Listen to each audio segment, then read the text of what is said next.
One of the things you were just looking at here is the Confederate national flag, the first national flag of the Confederacy flying over the Capitol building of North Carolina in Raleigh.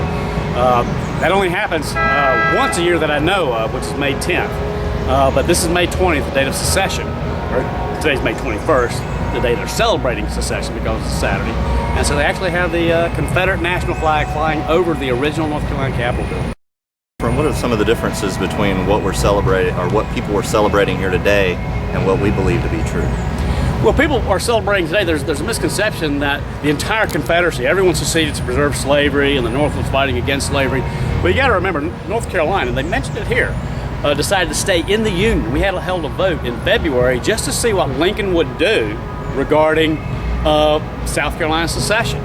And then when Lincoln decided to arm Fort Sumter, to send troops there, military warships there, plus blockaded North Carolina, the blockade of North Carolina ports, North Carolina said, okay, well, Lincoln sent his letter asking for 2 regiments of troops from North Carolina to put down the rebellion right after Fort Sumter.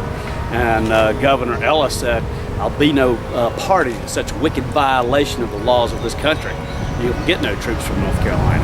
Now, when they said that in here during the reenactment of the secession, when they actually read the secession, and they gave a little history, they said that Governor Ellis's letter said, you'll get no troops from North Carolina. They kind of left out, you know, I will be no party to such wicked violations to the Constitution. You will get no troops from North Carolina. And actually, if you can get the whole document, which we have, it actually says a couple other things at the very beginning. But, you know, we're about lawful government. If you read the original object of the war, the Union fought the war to preserve the institution of slavery. So this is a very disingenuous argument. Plus, we're 150 years later. We're the only country in the history of the world that 100 years after emancipation is still being used as a political tool from one group to another. And it's only off of emotion. It has nothing to do with facts. Nobody's trying to enslave anyone again. It's not happening. There's no chance it'll happen. But people are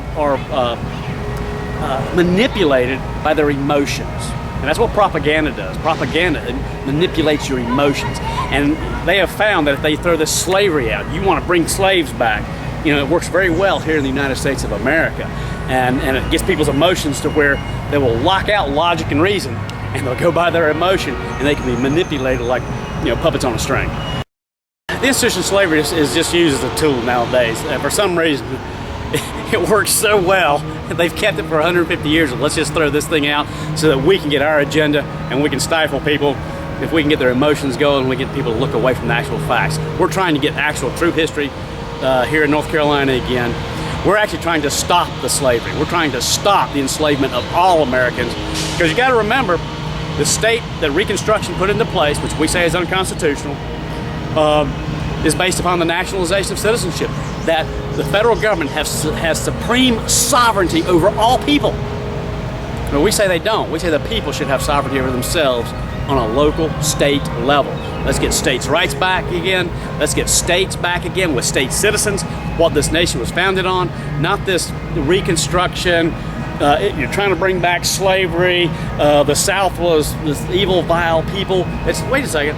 Let's get back to a proper, legal, lawful, historical context here. And by the way, we've got a case in the North Carolina Court of Appeals that went in just less than a week ago, went in Tuesday morning of this week, to where we're bringing forth for the first time in 143 years the issue of the constitutionality of Reconstruction and whether it should be addressed, whether we have a right to a government that can prove it's a lawfully created government. Of course, we say they can't. Reconstruction is patently unconstitutional. The reason we don't have lawful government is because people won't participate in being a state citizen anymore. Won't go back to the original documents that we had. And that's what we're promoting. We want to get people informed. What did Reconstruction do? Reconstruction was post-Civil War, 1868. The South had already been admitted back into the Union in 1865, or North Carolina. I'm going to deal with North Carolina. They were back in the Union in 1865. They participated in the amending of the Constitution in 65. Peace was declared in 1866. And then the federal government, the 39th Congress, wanted to nationalize citizenship. And if you'll go to Federalist Paper 39, you'll see the nationalization of citizenship, makes everyone subject to Congress. No longer do you have states' rights. It annuls state sovereignty. It annuls states' rights. The 14th Amendment did through the nationalization of citizenship. And so Reconstruction overturned this country. All the problems that we're fighting today that we think just kind of slowly were created through encroachments, no, America was overthrown by the Reconstruction Acts, which said Congress had the authority to annul states and create states of their choosing. The states that were not the posterity mentioned in the Constitution of the United States of America, but the states totally created by Congress. Don't I have rights as a U.S. citizen? Well, you have what's called civil rights. Civil rights are created by Congress, whatever rights Congress says. But if you think you're a party to the Bill of Rights, then no. The courts, I believe, U.S. versus Valentine says that the only absolute unqualified right of a U.S. citizen is the right to reside in the states, one of the states. So no, there's a total misconception of what your rights are as a U.S. citizen. You give up all the rights of self-government. You give up all the rights of sovereignty, and you put all of your rights into the hands of Washington, and we know how good of a job they do with our rights. Yeah, I mean, we've got, we did the reestablished state, where we're going before the courts today of, reestablishing a lawful government that we think the original government of North Carolina, the original Constitution that was put into place at the founding of this nation, is still lawful and binding. And that if you'll learn your history, you'll learn how we can get our rights back instead of begging and pleading. These people need legislatures, people who they call my representative, which I don't have representatives in that government. That's a government for federal citizens who reside in North Carolina. That is not a government for North Carolina citizens. And if you want a government for North Carolina citizens, you got to reestablish the government that was taken away from us.